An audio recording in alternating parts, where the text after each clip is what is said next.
முதலில் தலைப்புச் செய்திகளை பார்க்கலாம். இஸ்ரேல் அமெரிக்காவிற்கு எதிரான போரில் மாபெரும் வெற்றியடைந்த ஈரான், தானாக முன்வந்து சரண்டரான அமெரிக்கா, இந்த போர் இலக்குகளையும் அடையாத இஸ்ரேல், காசா லெபனானை தொடர்ந்து ஈரானிடமும் தோல்வி, மாபெரும் வெற்றி மற்றும் ஏவுகணை தொழில்நுட்பத்தால் உலகின் முக்கிய நாடாக உருவெடுக்கும் ஈரான், மன உறுதிமிக்க நடவடிக்கையால் உலகத்தை நிமிர்ந்து பார்க்க வைத்த சுப்ரீம் லீடர், ஈரானின் அதிரடியால் அதிர்ந்து போன அரபு மன்னர்கள், அமெரிக்காவிற்கு கொடுத்த அழுத்தத்தில் பின்வாங்கிய ட்ரம்ப், இஸ்ரேலை கலந்தாலோசிக்காமல் போர் நிறுத்தத்தை அறிவித்த ட்ரம்ப், நெதன்யாகு நிர்வாகம் கடும் அதிருப்தி.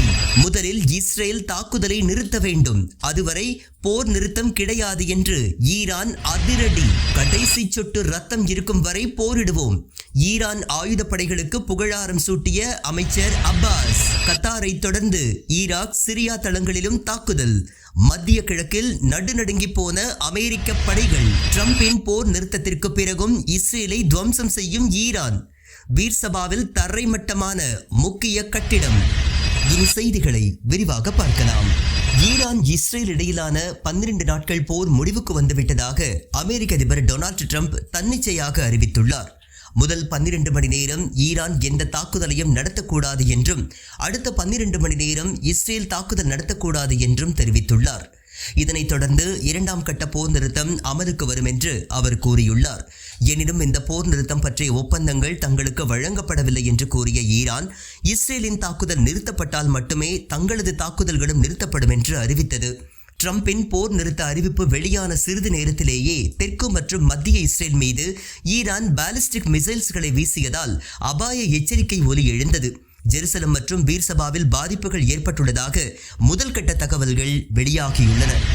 கத்தாரில் உள்ள அமெரிக்க தளத்தின் மீது ஈரான் நடத்தியுள்ள தாக்குதல் ஒட்டுமொத்த மன்னராட்சி நாடுகளையும் அதிர்ச்சியில் ஆழ்த்தியுட்பட பிற வெளிநாட்டு சக்திகளிடமிருந்து தங்களை காத்துக் கொள்வதற்காக அரபு மன்னராட்சி நாடுகள் அமெரிக்காவுடன் நெருங்கிய நட்புணர்வுடன் இருந்து வருகின்றனர்.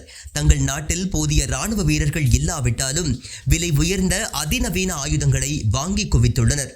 இவை அனைத்தும் இருந்தும் தற்போது கத்தாரில் உள்ள இராணுவ தளத்தின் மீது ஈரான் வெற்றிகரமாக தாக்குதலை நடத்தியுள்ளது. இந்த தாக்குதல் குறித்து பல மணி நேரத்திற்கு முன்பே ஈரான் கத்தார் அதிகாரிகளுக்கு தெரிவித்து உயிரிழப்புகளை தவிர்க்குமாறு செய்துள்ளது. இதனால் தாக்குதல் நடைபெற்ற இடத்தில் யாரும் இல்லை. அதே நேரம் ஈரானின் அனைத்து ராக்கெட்டுகளையும் கத்தாரின் அதிநவீன அமெரிக்க வான் பாதுகாப்பு அமைப்புகளால் தடுக்க முடியவில்லை. ஒரு ஈரானிய ஏவுகணை வெற்றிகரமாக அபு உதைத் என்ற தளத்தை தாக்கியுள்ளது. இது ஈரானின் அடையாள நடவடிக்கை என்றாலும் தங்களால் அமெரிக்க தளங்களை எத்தகைய தடைகளையும் முறியடித்து தாக்க முடியும் என ஈரான் நிரூபித்துள்ளது. இந்த தாக்குதல் கத்தாரில் உள்ள இந்தியர்கள் உள்ளிட்ட பல வெளிநாட்டினரையும் அதிர்ச்சிக்குள்ளாக்கியுள்ளது. பலர் இது போன்ற போர்களை இதுவரை செய்திகளில் மட்டுமே கேள்விப்பட்டவர்கள். இந்நிலையில் ஈரான் நினைத்தால் சவுதி, அமெரிக்கம் உள்ளிட்ட நாடுகளில் உள்ள தளங்களையும் தாக்கியிருக்க முடியும். எனவே அமெரிக்காவிற்கு எச்சரிக்கை விடுக்கவே இந்த தாக்குதலை ஈரான் நடத்தியுள்ளது. இந்த அடையாள தாக்குதலுக்கு அலறியுள்ளன அரபு மன்னர் நாடுகள். அமெரிக்காவிற்கு அவர்கள் கொடுத்த அழுத்தம் காரணமாகவே உடனடி போர் நிறுத்த அறிவிப்பை ட்ரம்ப் வெளியிட்டுள்ளார். இதே போன்ற அழுத்தத்தை இந்த அரபு நாடுகள் காசா விஷயத்தில் ஏன் செய்யவில்லை என்பதே அனைவரின் கேள்வியாக உள்ளது. காசா லெபனான் போர்களில் ஏற்பட்ட தோல்வியை விட பெரும் தோல்வியை ஈரானுக்கு எதிரான போரில் இஸ்ரேல் சந்தித்துள்ளது. ஈரானின் அணு ஆயுத உற்பத்தியை தடை செய்வது, ஈரானின் மிசைல்ஸ் தொழில்நுட்பத்தை முடக்குவது, ஈரானில் ஆட்சி மாற்றத்தை ஏற்படுத்துவது போன்ற 3 இலக்குகளை முன்வைத்து இஸ்ரேல் ஈரான் மீது திடீர் தாக்குதலை தொடங்கியது. ஈரானின் அணு விஞ்ஞானிகள், மூத்த ராணுவ தலைவர்கள் கொல்லப்பட்டனர். ஈரானின் வான் பாதுகாப்பு அமைப்புகள், மிசைல்ஸ் லான்ச்சர்கள், விமான தளங்கள் ஆகியவை கடுமையாக தாக்கப்பட்டன.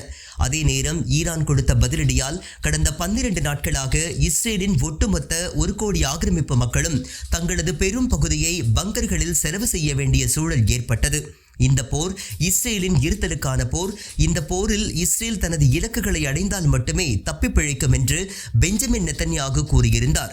ஆனால் எந்தவித போர் இலக்குகளையும் நிறைவேற்றாமல் இந்த போரை அமெரிக்க அதிபர் டொனால்டு ட்ரம்ப் முடிவுக்கு கொண்டு வந்துள்ளார். அதாவது இனி இஸ்ரேல் தாக்குதல் நடத்துவதை அவர் விரும்பவில்லை. எனவே இது இஸ்ரேல் அரசியல்வாதிகளுக்கு பெரும் அவமானமாக மாறியுள்ளது. மேலும் ஈரான் தனது யுரேனியத்தை பத்திரமாக மீட்டுள்ளது. அதன் ஏவுகணை தொழில்நுட்ப தொழில்நுட்பம் உலகம் முழுவதும் புகழ் பெற்றுள்ளது. ஈரானின் ஆயத்துல்லா அலி கொமேனி நிர்வாகத்தின் மீது ஒரு தரப்பினருக்கு அதிருப்தி இருந்த நிலையில் தற்போது அவர்களும் ஈரான் நிர்வாகத்தின் பக்கம் ஓரணியில் திரண்டு ஈரான் ஒற்றுமையுள்ள நாடாக மாறியுள்ளது.